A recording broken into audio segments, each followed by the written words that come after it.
I found in Korea, Jeju. This is 5,900 won. It's the mini Dubai chewy cookie. We are doing this in the hotel bathroom because the lighting here is the best. That's right. I tried the original Dubai chocolate from Fates and I really like the original one.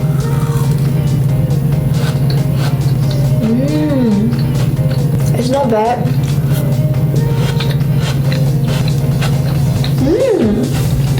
I actually quite like it because I really like the kunaf, the pastry inside that is super crunchy and it has this chewy texture to it. There are a lot of textures going on.